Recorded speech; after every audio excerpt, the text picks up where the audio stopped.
সেই নূতন বাংলাদেশের জন্য একবার স্লোগান দিয়ে শেষ করি, নারায়ে তাকবীর, আসসালামু আলাইকুম ওয়া রাহমাতুল্লাহ। এতগুলো মানুষ এমনি এমনি জীবন দেয় নাই, জীবন দিয়েছে জাতির মুক্তির জন্য। যদি বাস্তবতা পুরানা সব কিছুই টিকে থাকবে, তাহলে কেন তারা জীবন দিয়েছিল?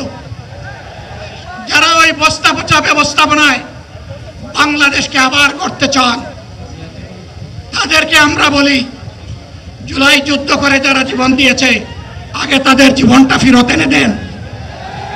যদি শক্তি থাকে ফেরত এনে দেন। আপনারা পারবেন না, যেহেতু পারবেন না, কাজেই নতুন ব্যবস্থায় নতুন বাংলাদেশ গড়ে তোলা হবে ইনশাআল্লাহ। শিশু, কিশোর, যুবক, মা, বোন, শ্রমিক, ছাত্র, জনতা, ব্যবসায়ী, সবাইকে যেই দেশ, যেই সংবিধান, যেই রাষ্ট্র নিরাপত্তা দিতে পারবে, সেই নতুন বাংলাদেশ আমরা গড়ে তুলতে চাই। ভাইয়েরা, আমাকে সবাই চাপ দিচ্ছে, কেউ বলে ভাই শেষ করেন, কেউ বলে চাচা শেষ করেন। আমি তাদেরকে নিশ্চয়তা দিয়ে বলছি, আমার মত আমার আল্লাহ নির্ধারিত সময় থেকে 1 সেকেন্ড আগে হবে না, এবং হায়াত যা দিয়েছেন তার 1 সেকেন্ড আগেও আমি যাব না। অতএব মহান আল্লাহর কাছে আবারও তৌফিক চাই। আপনাদের কাছে যে কষ্ট হয়েছে, আপনারা, আমি তো এখানে শান্তিতে বসাছিলাম, আর চতুর্দিকে শুধু দৃষ্টি বুলাচ্ছিলাম। কি কষ্ট হচ্ছে আমার ভাইদের। প্রিয় ভাইরা, এই কষ্ট আল্লাহর জন্য।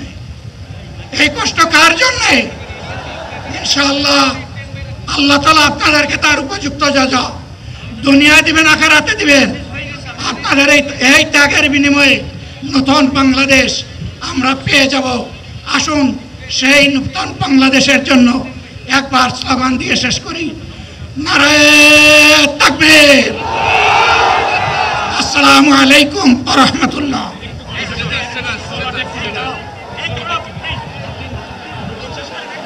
সংগ্রামী দেশবাসী, সবাই আপনারা মহান আল্লাহর কাছে শুকরিয়া আদায় করুন। আলহামদুলিল্লাহ, আমাদের প্রিয় আমিরে জামাত মহান আল্লাহর রহমতে তিনি সুস্থ হয়ে আমাদের মাঝে তার সমাপনী বক্তব্য রেখেছেন। আলহামদুলিল্লাহ। হয়তো প্রচন্ড গরমে অনেকেই যেমন অসুস্থ হয়েছেন, আমাদের আমিরে জামাত সাময়িক অসুস্থ হয়েছিলেন।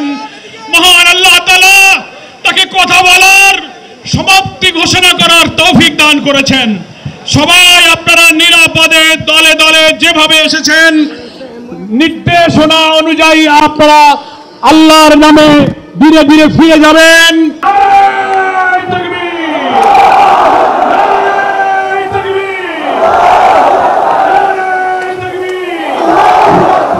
বাংলাদেশ জামাত